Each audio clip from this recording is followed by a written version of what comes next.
வணக்கம் என் தாயக உறவுகளே, நான் உங்கள் ஆர்கே ரஜி. இன்றைக்கு நாங்கள் இருக்கிற இடம் வடமராட்சி கிழக்கு பிரதேச செயலகத்துக்கு உட்படுத்தப்பட்ட கிராமமான மணக்காடு கிராமத்தில் நாங்கள் இன்றைக்கு நின்று கொண்டிருக்கிறோம். அந்த வகையிலே காலையிலே எங்களுக்கு தொலைபேசி ஊடாக ஒரு செய்தி ஒன்று பறந்து வந்தது. அந்த வகையிலே நாங்கள் என்ன என்ற அந்த இடத்துக்கே போய் பார்த்தோமானால் தென்னிலங்கையில் வந்திருந்த யாரோ எவரோ ஒன்று தெரியாத தென்னிலங்கை, அதாவது சிங்கள மொழி பேசுகிற நபர்கள் ஒரு சிலர் இந்த இடத்துக்கு மணற்காட்டு பகுதிக்கு வந்து தங்களுக்கு 300 ஏக்கர் வேண்டும் என்றும் இந்த இடத்திலே உல்லாச விடுதி அமைப்பதற்காக காணிகளை நாங்கள் அளவீடு செய்ய போகிறோம் என்றும் அளவீடு செய்து கொண்டிருக்கிறார்கள். இதுவரைக்கும் அவர்களுக்கு அங்கே இருக்கின்ற அதாவது பொது அமைப்புகளுக்கு, அதாவது கடல் தொழில் சங்கம் உட்பட கிராம முன்னேற்ற சங்கங்களுக்கோ இல்லது இந்த மணக்காட்டு பிரதேசம் குருவானவரின் அதாவது கத்தோலிக்க மதத்தைச் சேர்ந்தவர்கள் கூடுதலாக இந்த இடத்தில் இருக்கிறபடியால் குருவானவரோடு இணைந்து செயற்படுகிற ஒரு கிராமமாக இந்த கிராமம் அமைகிறது. அந்த வகையிலே குருவானவருக்கு கூடி இது சம்பந்தமாக எந்த ஒரு அறிவுறுத்தலும் வழங்காமல் அவர்கள் வந்து இந்த அளவீடுகளை செய்து கொண்டிருந்தார்கள். அந்த வகையிலே கௌரவ பிரதேச சபை உறுப்பினர் அவர்கள், இந்த மணக்காட்டைச் சேர்ந்த கௌரவ உறுப்பினர் பிரதேச சபை உறுப்பினர் அகஸ்டின் மாஸ்டர் அவர்கள் பொதுமக்கள் பொது அமைப்பினருடன் சேர்ந்து அவர்களுடன் கலந்துரையாடிய பின்னர் தாங்கள் மருதங்கேணிக்கு சென்று மருதங்கேணி புதிதாக வந்த பிரதேச செயலாளருடன் உரையாடிய பிறகு இந்த இடத்துக்கு வருவதாக கூறி சென்றார்கள். இதுக்கு பிற்பாடுதான் இந்த இடத்துக்கு நாங்கள் வந்திருந்தோம். நாங்கள் வந்து இந்த அதாவது கௌரவ உறுப்பினருடன் கலந்துரையாடி இருந்தோம். அந்த வீடியோவையும் நாங்கள் இந்த இடத்துல இணைக்க இருக்கின்றோம், ஆனால் வடமராட்சி கிழக்கு பிரதேசத்திலே உங்களுக்கு தெரியும், கடந்த நாட்களுக்கு முதலே அந்த சைட், அதாவது பெட்பதி குடத்தனை மணக்காடுக்கு இடையில இருக்கிற 300 ஏக்கர் காணி வேர்ல்ட் கிரவுன் அமைப்பதற்காக எங்கள் வடமராட்சி கிழக்கு பிரதேச செயலராக மாற்றம் செய்யப்பட்டு போன மதிப்புக்குரிய பிரபாகரமூர்த்தி அவர்கள் ஏற்கனவே கையெழுத்து இட்டு சென்றிருக்கின்றார். அந்த வகையிலே அது ஒருபுறம் இருக்க அதற்கான கூட்டங்கள், அதற்கான பேரணிகள் எல்லாம் திட்டமிடப்பட்டு கொண்டிருக்கின்ற வகையிலே இது மணற்காடுக்கும் கெக்கோலத்துக்கும் இந்த சைட்டிலே அடுத்த கட்ட 300 ஏக்கர் காணி சுவீகரிப்புக்காக நடந்து கொண்டிருக்கின்றது. இந்த வகையிலே தென்னிலங்கையில் இருந்து வந்தவர்கள் யார், என்னத்திற்காக மணக்காட்டை அவர்கள் அடையாளம் கண்டு இந்த இடத்துக்கு வருகிறார்கள், இதுக்கான அதிகாரங்களை வழங்கியது யார், என்ன காரணத்திற்காக பொது அமைப்புகளுடன், அதாவது மணக்காட்டு பிரதேச அமைப்புகளுடன் என்னத்திற்காக இவர்கள் அனுமதி பெறவில்லை, தெரியாமல் என்னத்திற்காக செய்கிறார்கள், உள்ளே என்ன இருக்கிறது, என்ன நடக்கப் போகிறது என்று வாருங்கள் காணொளிக்குள் போகலாம்.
சார் நம்பர் சொல்லுங்க சார்.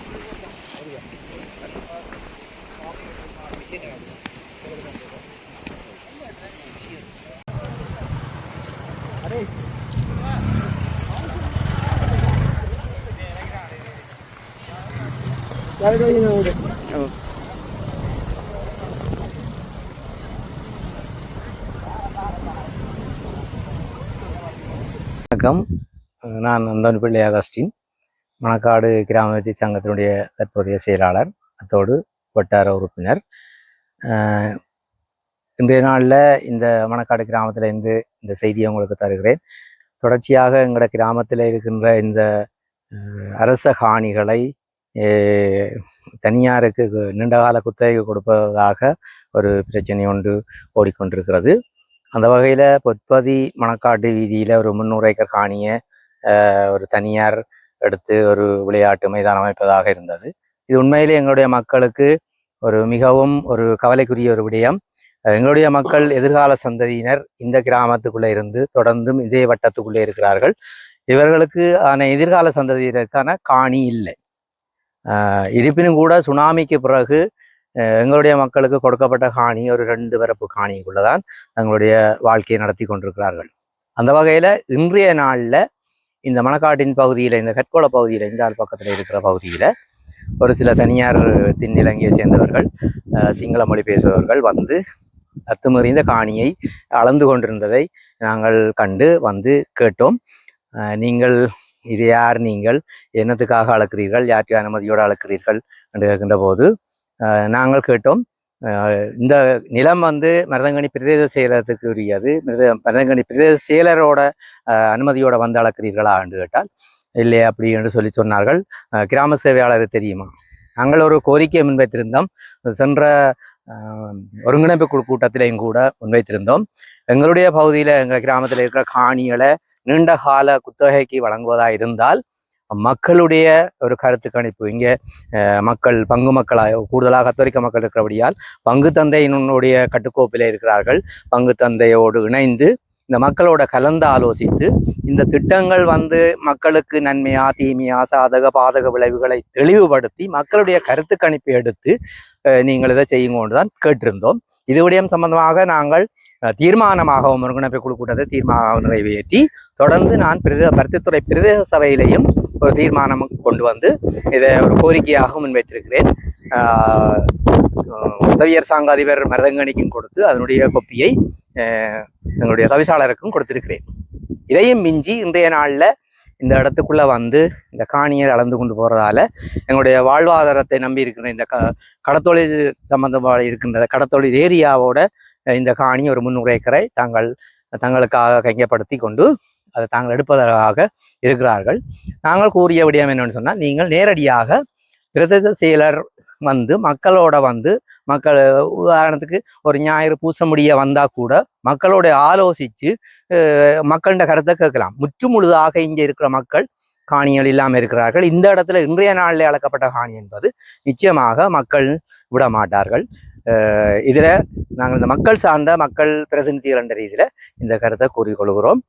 மீண்டுமாக இந்த அதிகாரிகளிடம் அன்பாக இருக்கிறது என்னன்னு சொன்னால், இந்த கிராமத்தில் இருக்கிற மக்களை நலனை பாருங்கள். மக்களுடைய காணி தேவைகள், அன்றாட தேவைகளை கருத்தில் கொண்டு தனியாருக்கு கொடுக்குற இந்த செயற்பாடுகளை நிறுத்துவதற்காக கேட்டுக்கொள்கிறோம். நன்றி. வணக்கம். என்னுடைய பேர் ரத்தினசிங்கம் முரளிதரன், வடமாகாண காணிக்கான மக்கள் அமைப்பின் தலைவர்.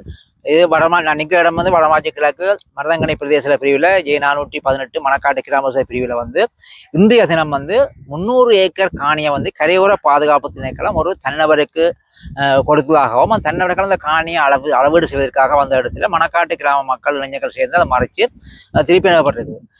நாங்கள் இன்னதை சொல்ல வரோம்னு சொன்னால், வடமாட்சி கிழக்கில் வந்து எவ்வளவோ மக்கள், பெரும்பாலான மக்கள் வந்து காணி இல்லாமல் இருக்கிறோம். குறிப்பாக யாழ் மாவட்டத்தில் 40,000 மக்கள் காணி இல்லாமல், அந்த மக்களுக்கு காணிகளை கொடுக்காமல் இந்த அரசாங்கம் கம்பெனிகளுக்கும் பல்தேசிய கம்பெனிகளுக்கும் வந்து காணிகளை விற்றுக் கொண்டிருக்குது. அந்த வகையில தான் கரையோர பாதுகாப்பு திணைக்களம் இன்றைய தினம் மணக்காட்டில் வந்து இந்த காணி அளவீட்டுக்கு வந்திருக்கிறார்கள். எங்களுக்கு ஒரு சந்தேகம் ஏற்பட்டிருந்தால், ஏற்கனவே மணக்காட்டில இருந்து குடாரப்பணியில பகுதியில் காட்சியாளர் தரத்துக்கான ஒரு வேலை நடந்து கொண்டிருந்தது. சில வேளை அப்படியான திட்டத்துக்கு தான் இதுக்கு மந்திரமோன்னு யோசிக்க வேண்டி இருக்குது. ஆனால் இங்கே இவர்கள் வந்தால் எங்களுடைய வளம், வடமாட்சி கிழக்கின்ற ஒரு வளமாக இருக்கின்றது மணல் வளம். அந்த மணல் வளங்கள் முழுக்க கொள்ளையடித்து சூறையாடுவதற்காகத்தான் இவங்க வந்திருக்காங்க. அல்லது போனால் எனக்கு இன்னும் ஒரு சந்தேகம் ஏற்படுறது, மணக்காட்டுல வந்து மன்னார்ல வந்து கனியமண் அகழ்வு மாதிரி வடமாட்சி கிழக்கு பிரதேசம் தான் சிலிக்கன் மண், கண்ணாடி உற்பத்தி செய்கிற சிலிக்கன் மண் இந்த பிரதேசம் அதிகமாக இருக்குது. அப்போ அந்த தேவைக்காக வேண்டித்தான் இவர்கள் வருகின்ற ஒரு சந்தேகமாக ஏற்படுது. ஆனால் அவர்கள் கம்பெனியாக காணியை கொடுக்குறதா அது மாற்றிக்கிறது. ஆனால் வடமாட்சி கிழக்கு பிரதேசத்தில் உள்ள மக்களுக்கு ஒரு காணியை கொடுக்க வேண்டும். எத்தனையோ மக்கள் காணி இல்லாமல் இருக்கிறார்கள். அந்த மக்களுக்கு காணி கொடுக்கணும். அதுக்கு அப்பால யாழ் மாவட்டத்தில் 40,000 மக்கள் காணி இல்லாமல் இருக்கிறார்கள். இன்னைக்கு உங்களுக்கு தெரியும், யாழ்ப்பாணத்தில் இருந்து 40,000 மக்கள் காணி இல்லாமல் இருக்கிறார்கள். அவர்களுக்கு காணி வழங்க வேண்டும். காணிகளை வழங்கி எங்களை வளங்களை பாதுகாக்கணும். எங்களை வளங்களை வந்து நிலத்தையும் வளத்தையும் பாதுகாக்கணும் என்கிற பொறுப்பு. ஆகையால வந்து சம்பந்தப்பட்ட அரசாங்கமோ அல்லது சம்பந்தப்பட்ட எங்களுடைய அதிகாரிகள், எங்களோட பாராளுமன்ற உறுப்பினர்கள் தலையிட்டு இந்த பிரச்சனை கருத்தில் எடுக்க வேண்டும். இதுக்கு அப்பால என்ன ஒரு திட்டம் அங்கால வந்து ஒரு பெரிய கொத்தளம் வைப்பதற்காக அதுக்கும் ஒரு 300 ஏக்கர் அது வந்து மணக்காட்டு குளத்துறைக்கு விடப்பட்ட பிரதேசம். அதுவும் அரசு கதை வருகிறது உத்தியோகபூர்வ படிவரை இல்லை. ஆனால் தகவல் இருக்கின்றது. நாங்கள் தகவல் எடுத்து போட்டால் அவளே கதை. ஆனால் மக்கள் நிலம் மக்களுக்கு வழங்கப்படுது. அரசாங்க நிலமாக இருந்தாலும் பாதுகாப்பு நிலமாக இருந்தாலும் மக்களுக்கு காணிகள் வேணும். மக்களுக்கு இன்னைக்கு பக்கத்தில் பார்த்தீங்கன்னா தெரியும் இருக்கிறது கடற்படை இருக்கின்றது மக்களுடைய காணிகள் கிட்டத்தட்ட 8-10 பேரை போய் அவரை பிடிச்சி வச்சிருக்கிறார்கள். இது இங்க மட்டும் இல்ல, வடமாச்சி கிழக்கு நினைக்கிறேன் யாழ்ப்பாணம் மாவட்டத்தில் 2672 ஏக்கர் நிலம் வந்து இன்றைக்கு முப்படைகள் வசம் இருக்கின்றது. ராணுவம், போலீஸ், நேவி, ஆர்மி எல்லாம் வச்சிருக்கிறது. அதுக்கு அப்பா 2வது கட்டமாக மருதங்கனி தான் பதிவு செய்யப்படும். மருதங்கனி பிரதேசத்துல வந்து 302 ஏக்கர் நிலம் வந்து மக்கள் நிலம் வந்து அரச படைகள் வச்சிருப்பதாக மாவட்ட செயல புள்ளி விவரங்கள் தகவல் தெரிவிக்கின்றன. அதுக்கு அப்பால ஏனைய பிரச்சனைகள் இருக்குது. ஆகையால தயவு செய்து இந்த இப்படி இடங்கள் மக்களுக்கு வழங்கப்படணும்னு நாங்கள் தெளிவாக சொல்லுகின்றோம். எந்த படையான இன்றைக்கு நாட்டில் சண்டை இல்லைன்னு சொல்றீங்க. சண்டை இல்லைன்னு சொன்னால் நீங்கள் 83ஆம் ஆண்டு ராணுவம் வாங்கல் அங்கே இருந்தும் அந்த இடங்களுக்கு வாங்கல் நகர்த்தப்பட்டால் மக்களுடைய காணிகள் மக்களுக்கே வழங்கப்படும். அந்த விஷயத்தை வந்து உடனடியாக மக்களை தங்கள் இடத்துக்கு எழுப்ப வேணும். ஆனால் எங்கள வளங்கள் எங்களோட நிலங்களை வந்து அந்நிய சக்திகளுக்கோ அல்லது பல்லேச கம்பெனிக்கு விற்காமல் பாதுகாக்க வேண்டியது எங்களோட பிரதேச மக்கள கடமையா இருக்கும். அந்த வகையில மக்களை விடமான தலைப்பிலும் மக்களுக்கான உதவியை நாங்கள் செய்வோம். காணிகளுக்கான மக்களை எந்த தேவையிலும் அவர்களுக்கான உதவியை செய்வதற்கு தயாராக இருக்கின்றதையும் கூறிக்கொள்ள விரும்புகிறேன். இந்த இடத்தின் காணி அரச காணி தான், அதில் எந்த விதமான மாற்ற கருத்தும் இல்லை. ஆனால் இந்த பிரதேசத்திலே கிராம முன்னேற்ற சங்கங்கள் இருக்கிறது, கடத்தொழில் சங்கங்கள் இருக்கிறது. இதுக்கென்று சொல்லி அதாவது இது கத்தோலிக்க மதத்தவர்கள் கூடியமாக இருக்கிற இடம் என்றபடியால் குருவானவருக்கு கீழ் ஒரு இடமாக அமைகிறது. அந்த வகையிலே அரச திணைக்களங்களோ அல்லது அதிகாரிகளோ இந்த ஊரினுடைய நிர்வாகத்தினுடைய அனுமதி இல்லாமல் அளவீடு செய்வது சரியானதாக முறையாக தான் அமையுமா?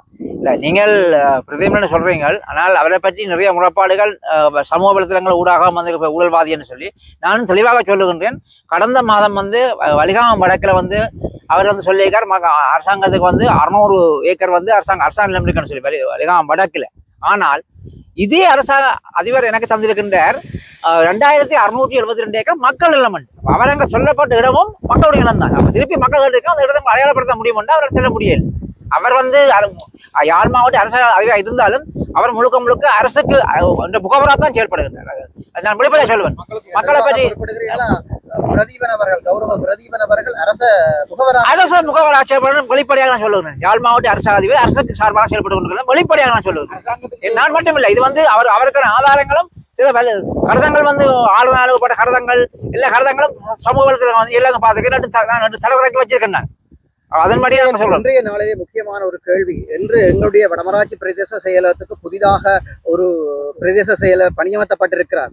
அந்த வகையிலே அவருடைய பிரதேச செயலகத்துக்கு உட்பட்ட மணக்காட்டிலே தென்னிலங்கையை சேர்ந்தவர்கள் யார் என்று தெரியாதவர்கள், இனம் தெரியாதவர்கள் இந்த காணி அளப்பீடுகளில் ஈடுபட்டிருக்கிறார்கள். இதற்கு இந்த நிமிடம் வரைக்கும் இந்த மணக்காட்டு பொது அமைப்புகளுடன் பிரதேச செயலாளர் தொடர்பு எடுத்து கதைக்கவில்லை. நான் தான் அனுப்பினேன், என்னிடம் அனுமதி பெற்றார்கள் என்று உத்தியோகபூர்வமாக தெரியப்படுத்தவில்லை. இது அவருடைய ஆளுமையை குறிக்கிறதா? இது சில வேளை என்ன அரசாங்க அவையால் வந்து சம்பவம் என்னன்னு சொன்னா அரசு திணைக்களங்கள் எப்பவும் வந்து அதிகாரி கட்டுப்பட்டு கொண்டு உத்தியோகத்தை கட்டுப்படுத்தான் வேணும். அப்ப அந்த வகையில சில வேளை அவருக்கு பணிக்கப்பட்டிருக்கலாம், மாவட்ட அரசு அதிகாரியால் அவர் பணிக்கப்பட்டிருக்கலாம் போலீஸ். ஆனால் அப்படி இருந்தாலும் அந்த பிரதேச செயலகர் இந்த பிரதேசத்துக்குரிய கிராம சேவருக்கு அறிவிக்கணும். கிராம சேவருக்கு தெரியாமல் எதுவுமே நடக்காது. கிராம சேவர் என்ன சொல்றார் அவருக்கு தெரிஞ்சால் அது சரியா இருக்கும். எவரா இருந்தாலும் கிராமத்துக்குரிய கிராமம் தான் அவரா பெரிய கிராம சேவர். கிராம சேவருக்கு தெரியாமல் இது நடக்காது. கிராம சேவர் அறிவிச்சிருக்கணும். கிராம சேவர் ஊடாக அந்த கிராமத்துல புதமைப்பு அறிவிச்சிருக்கணும்.